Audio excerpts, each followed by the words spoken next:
हाथी, चिड़िया और मेंढक की कहानी। एक जंगल था, उसमें बहुत से जानवर रहते थे। उसी जंगल में एक मदस्त हाथी भी रहता था। हाथी बहुत बलवान था, उसे अपनी शक्ति का बहुत घमंड था।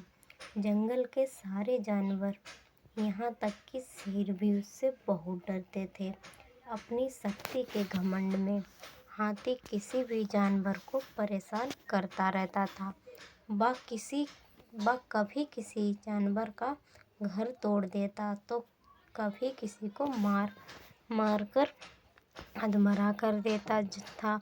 जंगल के सारे जानवर उस हाथी से बहुत परेशान थे।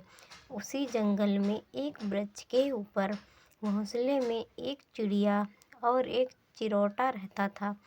एक बार चिड़िया ने अंडे दिए और उन अंडों पर बैठकर अपनी गर्मी से गर्माहट दे रही थी।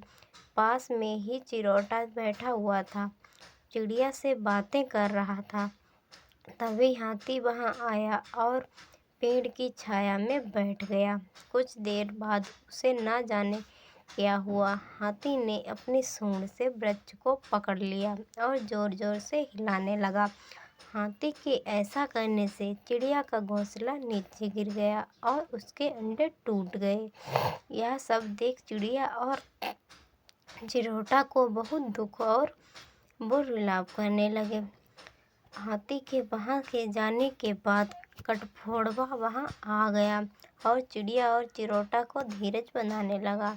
लेकिन कठफोड़वा की बातों का उन पर कोई असर ना हुआ। चिड़िया ने दुखी होकर कहा, हम इस घमंडी हाथी से बदला लेना चाहते हैं। यदि तुम हमारे मित्र हो तो इस हाथी से बदला लेने में हमारी सहायता करनी होगी।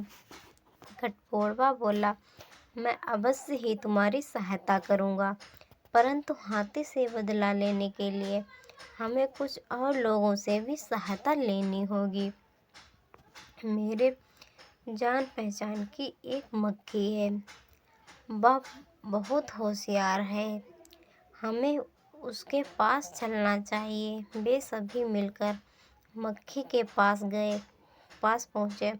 मक्खी ने भी उनके आने का कारण पूछा तो उन्होंने अपनी दुख भरी कहानी बतलाई।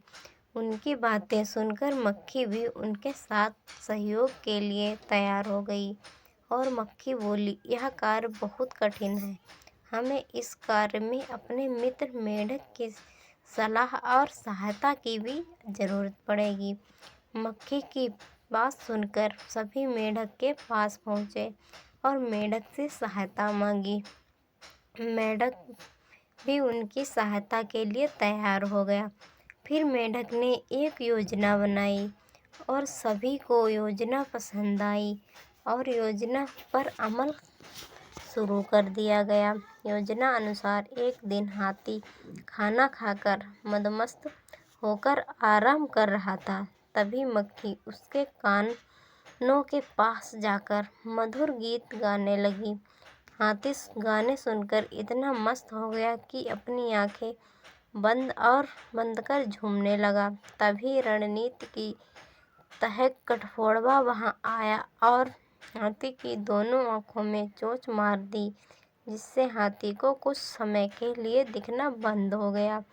अब हाथी घबराकर इधर उधर भागने लगा।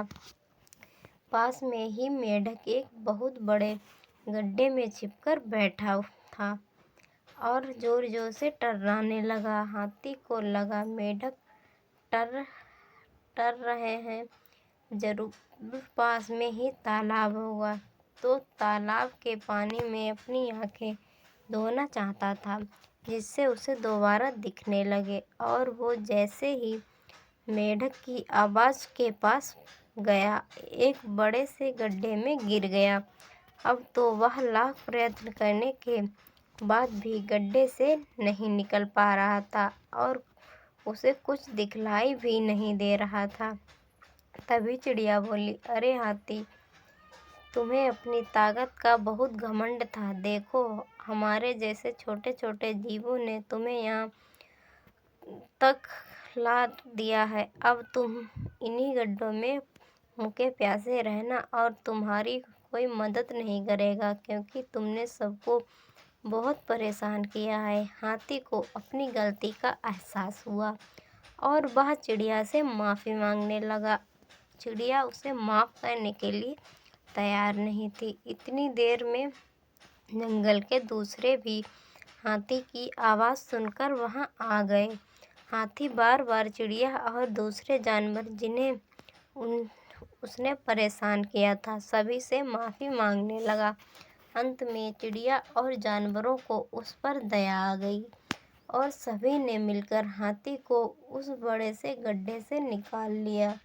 गड्ढे से निकालकर हाथी ने सभी को धन्यवाद दिया और भविष्य में कभी किसी जानवर को परेशान न करने का वादा किया। इसके बाद उस हाथी ने कभी भी किसी जीव को छोटा या कमज़ोर समझकर उसे परेशान नहीं किया और जंगल के सभी जानवर आनंदपूर्वक उस जंगल में रहने लगे।